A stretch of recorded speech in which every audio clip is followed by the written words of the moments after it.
여러분, 우리가 이렇게 새로운 형태로 예배를 드리는 것은 예배의 본질은 그대로 유지하면서 예배의 형식만 바꾸는 것입니다. 더 쉽게 표현하자면 내용은 그대로 있고 그릇만 바뀌는 것입니다. 제가 물을 이렇게 한번 따릅니다.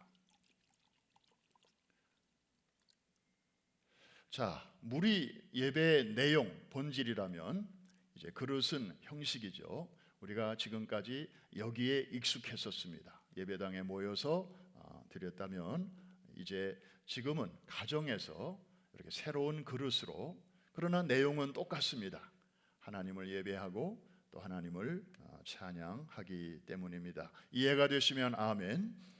지금 우리는 마귀와 싸우고 있는 것이 아니고 코로나 바이러스라고 하는 질병과 싸우고 있습니다. 따라서 주 정부 또 시 정부와 함께 교회가 보조를 같이 맞추면서 성도들을 혹시나 있을 수 있는 감염의 위험으로부터 이제 보호하기 위해서 최선의 방책으로 우리 모두에서 장로님들이 또 그렇게 결정을 해 주셨습니다. 제가 평소에 여러분들의 얼굴을 늘 마주대하고 이 자리에 섰는데 여러분들이 앉으시는 자리가 다 있잖아요. 저 자리는 누구 자리, 저 자리는 누구 자리. 그런데 오늘 여러분들의 모습이 보이지 않는 상태에서 이렇게 서 보니까 벌써부터 여러분이 막 그리워지려고 합니다. 여러분, 전염병의 일생을 아시지요? 이렇게 표현하더군요. 심리학으로 시작하여 수학으로 진행되다가 의학으로 끝난다. 그래서 이 전염병이 돌기 시작하면 사람들의 마음이 불안해져요. 그래서 어디서 바스락 소리만 나도 막 이렇게 이제 마음이 급해지고, 그래서 막 뭐 조금 이게 길어진다더라 한마디 들으면 막 슈퍼에 가서 막 사재기를 하고, 이게 다 심리학입니다. 그러다가 이제 수학으로 넘어가면 오늘은 몇 명이 또 퍼졌대, 오늘은 몇 명이 어디서 죽었대, 이제 이런 숫자로 막 이렇게 어지러워지다가 나중에 의학으로 가면 거기서 이제 치료를 받고 완치가 되고 또 이런, 그래서 이런 사이클을 갖게 되는데, 저는 여기에 하나가 더 첨부되어야 이 사태가 깔끔하게 잘 마무리되지 않겠나 생각이 됩니다. 그것은 바로 신학입니다. 영적인 측면이죠. 이번 코로나19 이 사태는 분명히 재앙입니다. 그런데 이번 코로나 바이러스 같이 규모가 큰 재앙에는 분명히 거기에 영적인 메시지가 있다고 하는 것입니다. 이게 뭘까 도대체? 왜 하나님이 이런 상황을 우리에게 허락하셨을까? 도대체 우리에게 뭘 말씀하시려고 하는 걸까? 제일 먼저 떠오르는 것이 있습니다. 사실 이 예배당에 1200석인데 지금 최소의 인원만 모여서 예배하고 있는 이 예배당을 바라보면서 문득 이런 생각이 듭니다. 이야, 유럽 예배당의 모양이 이렇겠구나. 그런 생각에 정말 모골이 송연해집니다. 여러분, 저 사진에서 보는 것처럼 영국의 한 예배당입니다. 한때 예배자들로 가득 찼고 그리고 선교 지원자들이 넘쳐났던 저런 교회당들이 어느새 젊은이들 다 떠나고 어린이들 다 놓치고 저렇게 웅장한 교회당 건물 안에 이제는 노인들 몇 사람만 모여서 그렇게 예배하는 모습, 아마 저분들도 자기들의 교회의 미래의 모습이 저렇게 되리라고는 꿈에도 생각 못했을 것입니다. 우리도 여차하면 특단의 조치를 취하지 아니하면 우리 교회도, 많은 이민교회들도, 한국교회들도 저 모양 되겠구나. 하나님께서 어떤 면에서 시청각적인 경고를 주시는 것이 아니겠습니까? 그러면서도 동시에 그렇기 때문에 우리가 지난 10여 년 동안 정말 열심히 펼치고 있는 이 414 윈도우 운동이 얼마나 귀하고 얼마나 소중하고 얼마나 필요한 것인가를 우리는 다시 한번 절감하게 되는 것입니다. 금년이 청교도 상륙 400주년 기념의 해인데요, 청교도들의 그 보석 같은 신앙 중에 하나가 하나님은 어디에나 계시다라는 고백입니다. God is everywhere.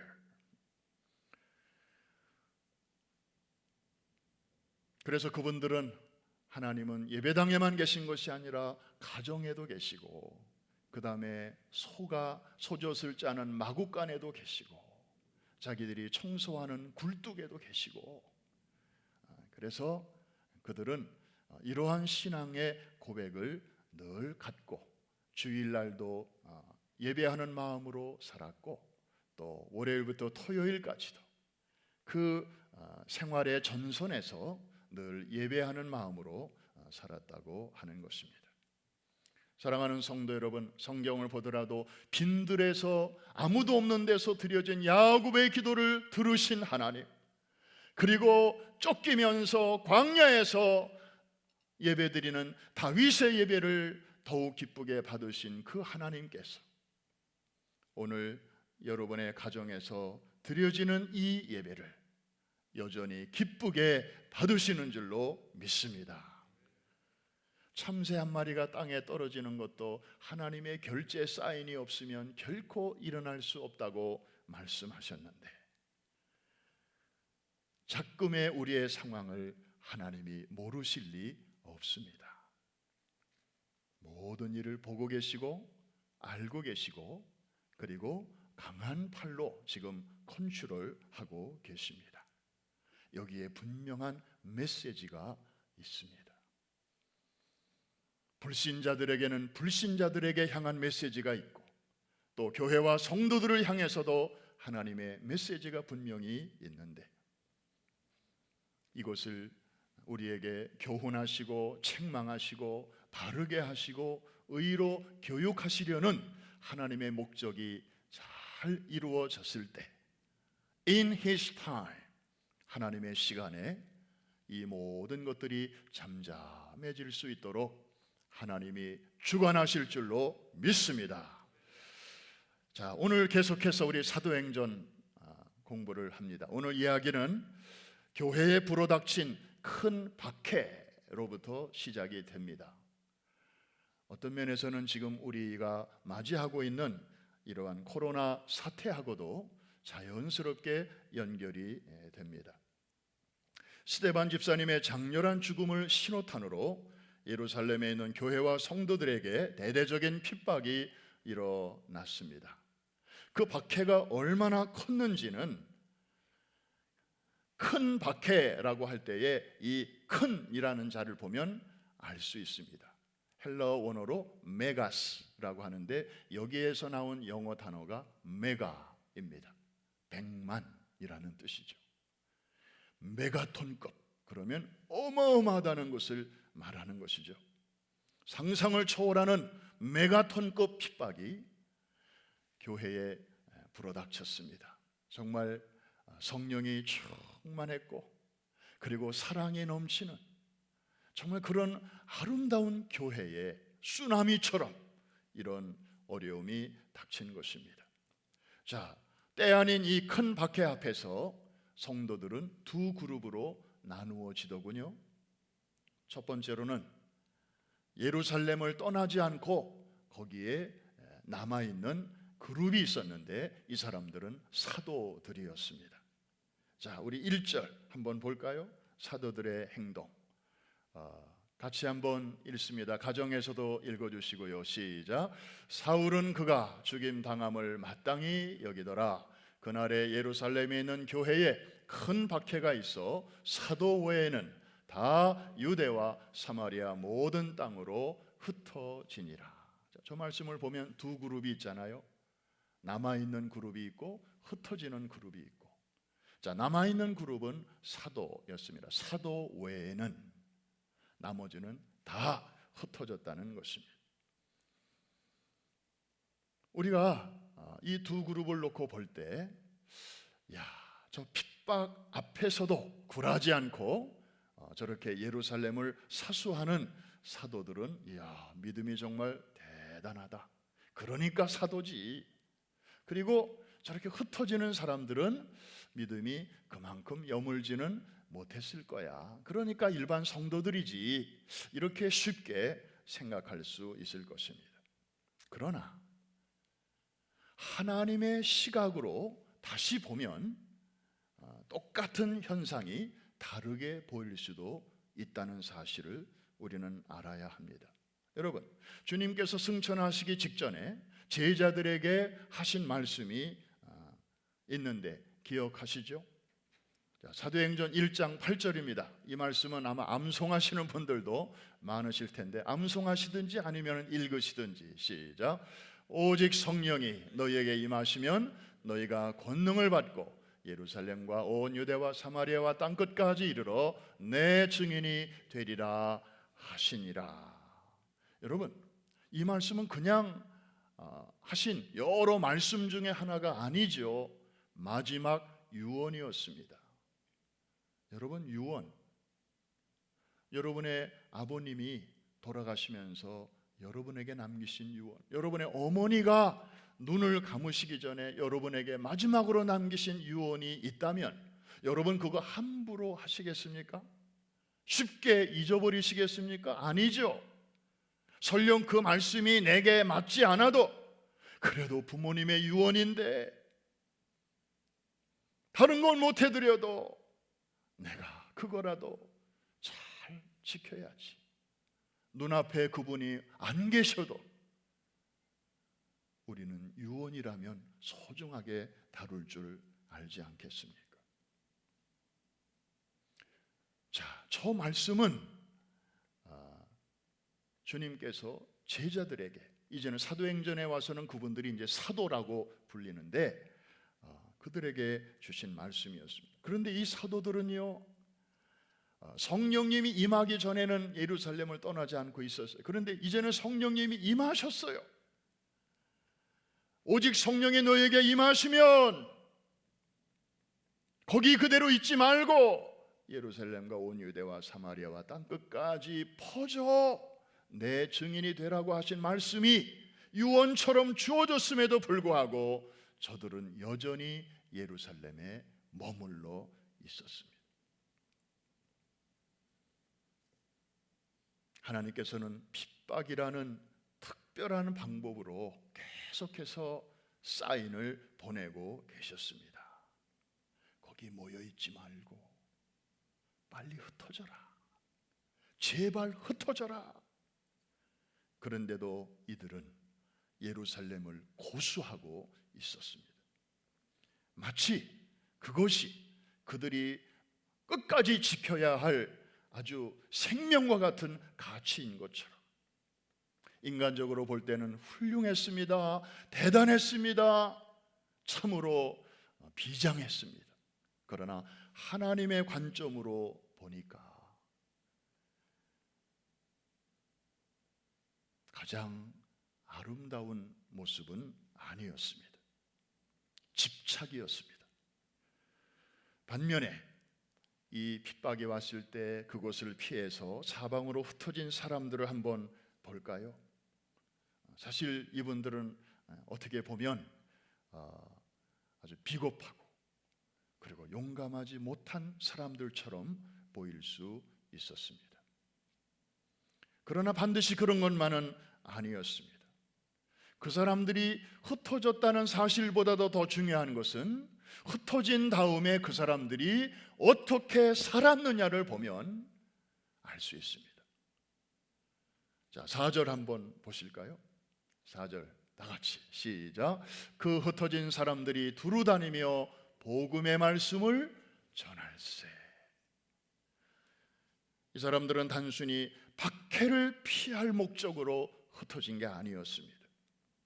코로나 바이러스라고 하는 이 무서운 질병의 감염으로부터 피하기 위해서 그저 예배당에서 집으로 피신한 게 아니었다는 것입니다. 그 이상의 뚜렷한 목적을 가지고 저들은 흩어졌습니다. 예루살렘을 넘어 온 유대와 사마리아와 땅끝 세상 끝까지 향하여 가라는 주님의 명령을 기억하고 그 명령에 순종해서 흩어진 것이고, 그 명령에 처음으로 순종한 첫 번째 그리스도인들이 된 것입니다. 이들이야말로 가장 성경적이었고 주님의 뜻을 가장 잘 시원하게 실천한 사람들이었습니다. 사도행전 11장을 이어서 보면 더욱더 확실히 알 수 있습니다. 이 사람들이, 흩어진 사람들이 어떤 삶을 살았는가? 그냥 어딘가에 기어 들어가서 조용히 숨만 쉬고 있었는가? 아니면 정말 하나님의 기쁨이 되는 무슨 일을 했는가? 제가 19절을 읽습니다. 그때 스데반의 일로 일어난 환란으로 말미암아 흩어진 자들이 베니게와 구브로와 안디옥까지 이르러 유대인에게만 말씀을 전하는데, 20절 다 같이, 그 중에 구브로와 구레네 몇 사람이 안디옥에 이르러 헬라인에게도 말하여 주 예수를 전파하니, 그 다음 다 같이, 주의 손이 그들과 함께 하심에 수많은 사람들이 믿고 주께 돌아오더라. 그들은 그냥 흩어진 사람들이 아니었습니다. 여러분, 2000년 교회사를 보면 가장 훌륭한 교회가 두 개가 있습니다. 하나는 예루살렘 교회, 또 하나는 안디옥 교회였습니다. 아주 양대 산맥입니다. 예루살렘 교회는 모이는 교회의 모델이었고, 안디옥 교회는 흩어지는 교회, 선교하는 교회의 모델이었습니다. 그런데 예루살렘 교회는 한 가지 미흡한 것이, 모이는 데는 힘썼지만 흩어지는 데는 미흡했습니다. 그런데 안디옥 교회는 열심히 모일 뿐만 아니라 모이는 것으로 끝나지 않고 흩어질 줄 알았습니다. 선교했습니다. 선교사를 파송했습니다. 바울과 바나바를 선교사로 파송한 교회였습니다. 규모는 여기가 훨씬 컸지만, 그러나 건강도는 이쪽 교회가 더 건강했습니다. 그래서 오늘날까지도 많은 교회들이 닮고 싶은 교회가 예루살렘 교회보다는 안디옥 교회를 그렇게 선망하고 있지요. 그런데 그토록 훌륭한 이 안디옥 교회가 사도들에 의해서 세워진 교회가 아니라, 이렇게 핍박을 만났을 때 사방으로 흩어진, 이름 없는 흩어진 무리들에 의하여 세워졌다는 이 사실, 우리가 주목할 필요가 있습니다. 여러분, 오늘 벌써 흩어졌다라는 단어를 여러 번 들으셨는데, 이 1절에도 나오고 4절에도 나오죠. 이 헬라어 동사는 디아스페이로라는 동사입니다. 자, 디아는 지지난주에 우리 디아코니아 이런 단어가 나왔을 때 설명을 잠깐 했습니다마는, 이렇게 골고루 이렇게 두루두루 그런 뜻이죠. 디아가 들어가면. 그 다음에 스페이로는 씨앗입니다. 씨앗, 곡식의 씨앗. 그래서 디아스페이로, 이 동사는 농부가 주머니에서 씨앗을 한 움큼 꺼내가지고 휘 하고 밭에다가 뿌리는 동작입니다. 여기에서 디아스포라가 나왔습니다. 흩어진 씨앗. 다시 말하면 오늘날 흩어진 사람들, 흩어져 사는 사람들을 가리키는 말이죠. 여러분, 자, 농부가 씨앗을 뿌리는 장면을 한번 상상해 보시면서 여러분들에게 질문 하나 하겠습니다. 자, 씨앗이 떨어지는 위치는 누가 정하는 것일까요? 1번 농부, 2번 씨앗. 가정에서 예배 드리시는 분들 대답하셨나요? 예, 들리네요. 씨앗 아니에요. 농부가 정하는 것이죠. 농부가 너는 저쪽에 뿌리면 되겠다, 저쪽에다가 뿌리는 것이고, 농부는 능동태, 씨앗은 수동태입니다. 씨앗에게는 선택의 자유가 주어져 있지 않습니다. 오직 뿌려지는 곳에서 떨어져서 거기에 뿌리를 내리고 잎을 내고 거기서 열매를 맺으면 되는 것입니다. 심겨진 곳에서 바로 순종하기만 하면 되는 것이죠. 바로 이것이 디아스포라의 운명입니다. 그리고 디아스포라의 축복이기도 하고요.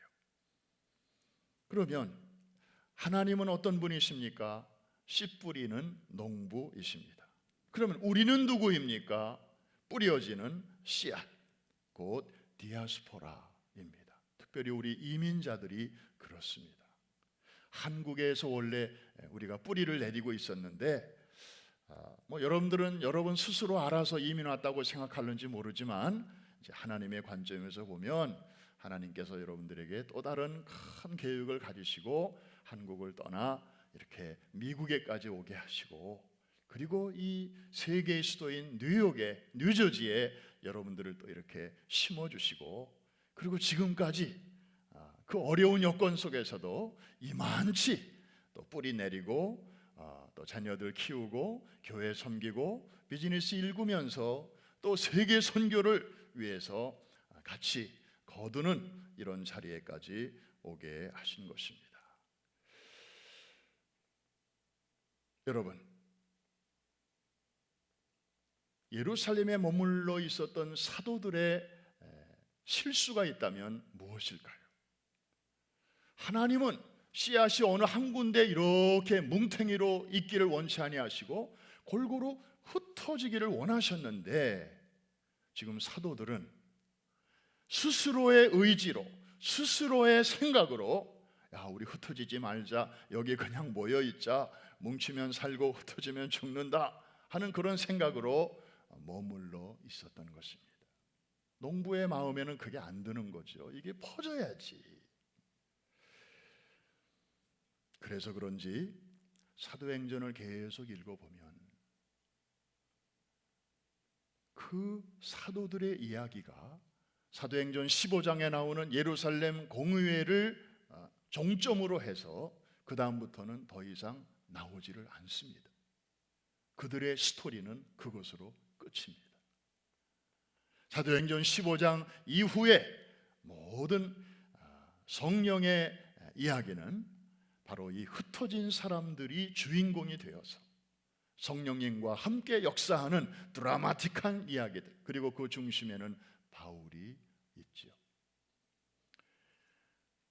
사랑하는 성도 여러분, 바로 뿌려진 씨앗의 운명은 순종, 그것이 바로 축복의 길이었습니다.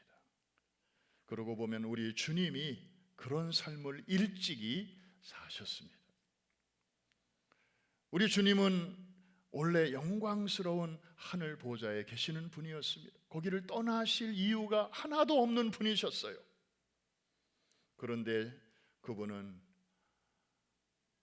이 낮고 낮은 땅으로 기꺼이 뿌려지셨습니다. 아버지의 뜻을 따라 주님은 순종하셨습니다. 그런 면에서 주님은 첫 번째 디아스포라이십니다. 그분이 순종하신 결과 어떤 일이 이 땅에 그리고 우리에게 일어났습니까? 정말 우리가 우리의 힘으로는 극복할 수 없는 그러한 운명과 굴레와 숙명이 있지 않습니까? 다른 거 웬만한 거는 다 우리가 돈으로 권력으로 또 경험으로 할 수 있지만 이 죄라고 하는 것 우리가 어떻게 할 수가 없습니다.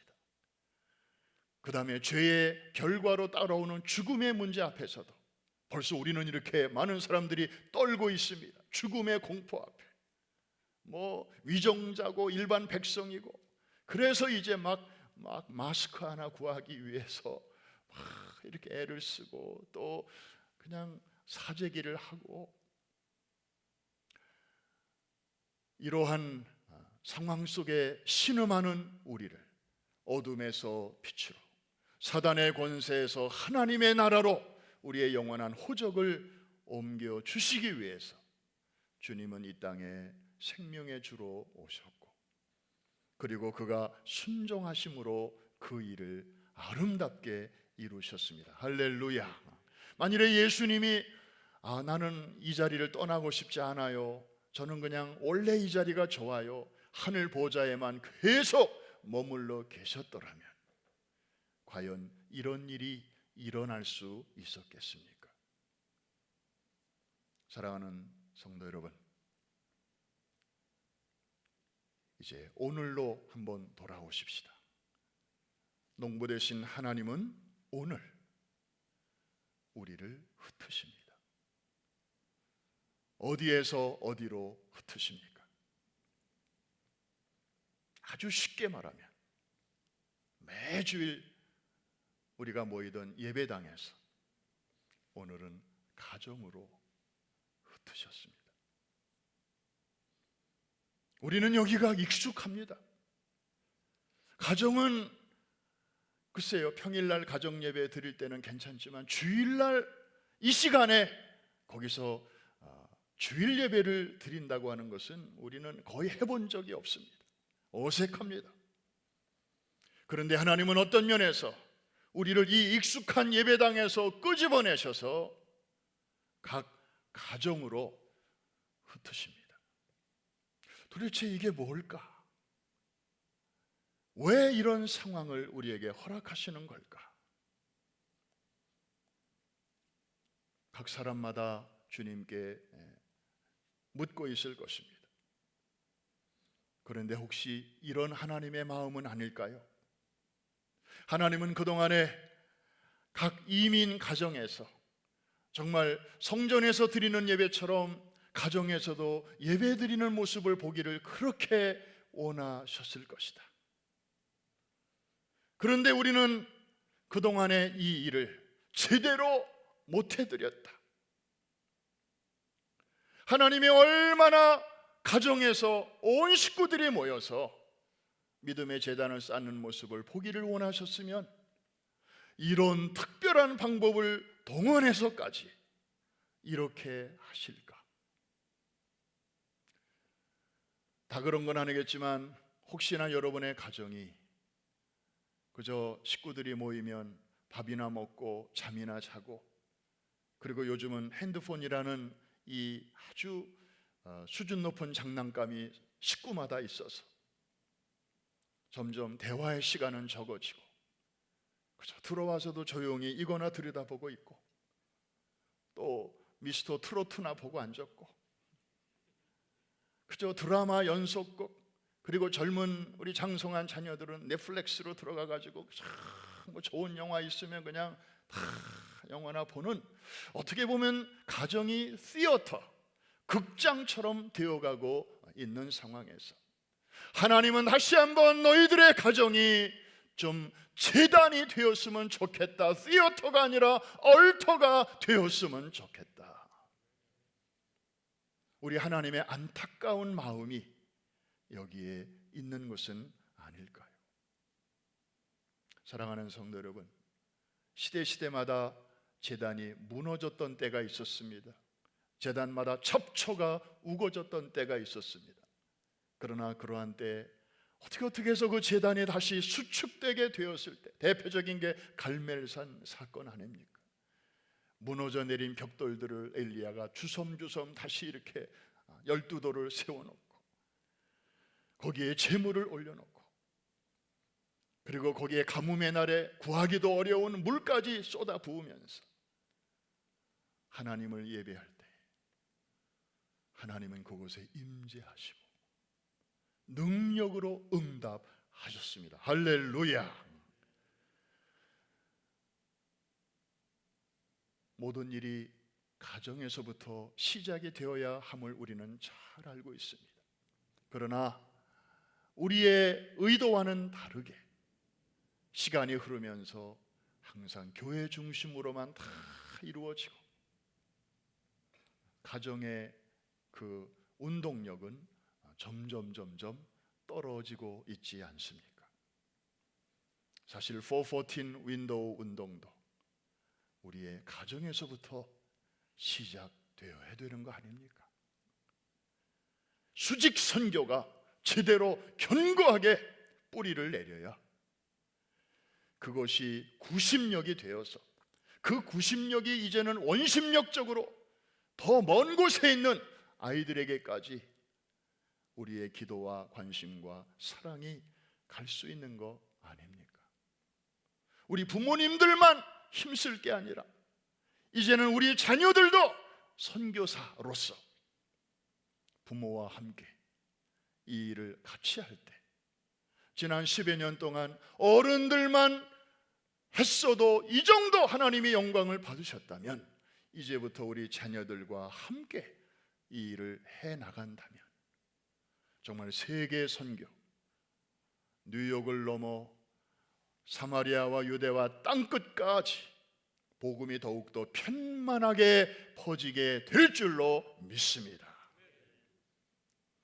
수직 선교에 성공하는 자들만이 수평 선교에서도 성공하게 될 줄로 믿습니다. 오늘부터 우리는 정돈 예배당을 잠시 떠나 이제 가정이라고 하는 새로운 예배 처소에 뿌려졌습니다. 그곳에서 뿌리를 잘 내리시기를 바랍니다. 그곳에서 좋은 열매 맺으시기를 바랍니다. 말씀을 마치면서 어제 뉴스를 통해서 다 들으셨겠습니다마는 참 좋은 소식이 하나 들렸습니다. 세계 최강대국인 미국의 대통령이 바로 오늘이죠, 3월 15일 이 주일을 국가 기도의 날로 선포했습니다. 전 세계가 코로나 바이러스로 극도의 공포감으로 사로잡혀 있는 이때에 지구상에서 가장 먼저 국가 기도의 날을 선포한 나라에 우리가 살고 있다는 것이 얼마나 행복한 일인지 모르겠습니다. 대한민국도 가만히 있는데 막강한 달러의 힘으로도 세계 최강의 군사력으로도 우주를 옆 동네 왔다 갔다 하듯이 자유롭게 왕래하는 그러한 과학 기술력 가지고도 이 신종 바이러스의 횡포 앞에 손을 쓸 수 없는 이러한 현실 앞에서 이 지구상에서 가장 힘센 미국의 대통령부터 겸허한 마음으로 온 국민과 교회에 우리 모두 전능자의 자비와 긍휼을 구하십시다. 이렇게 호소를 하고 있는 것입니다. 우리 역대하 7장 13절과 14절, 바로 지금 이 시대에 우리가 붙들어야 할 행동 지침이 아니겠습니까? 그리고 하나님의 거룩한 프라미스, 약속의 말씀이 바로 저기에 있지 않겠습니까? 우리 한번 13절은 제가 읽고 그 다음 절은 여러분이 다 같이 한번 읽어주시기 바랍니다. 혹 내가 하늘을 닫고 비를 내리지 아니하거나, 혹 메뚜기들에게 토산을 먹게 하거나, 혹 전염병이 내 백성 가운데 유행하게 할 때에 내 이름으로 일컫는 내 백성이 그들의 악한 길에서 떠나 스스로 낮추고 기도하여 내 얼굴을 찾으면 내가 하늘에서 듣고 그들의 죄를 사하고 그들의 땅을 고칠지라. 아멘. 국가 기도의 날인 오늘 가능하면 한 끼 정도 우리가 금식하면서 모처럼 가족과 함께 뜻있는 퀄리티 타임을 함께 보내시기를 바랍니다. 오늘 새로운 형식으로 드리는 이 첫 예배, 우리 하나님의 갑절의 위로와 영감과 은혜가 여러분과 여러분의 가정에 넘치시기를 주의 이름으로 축복합니다.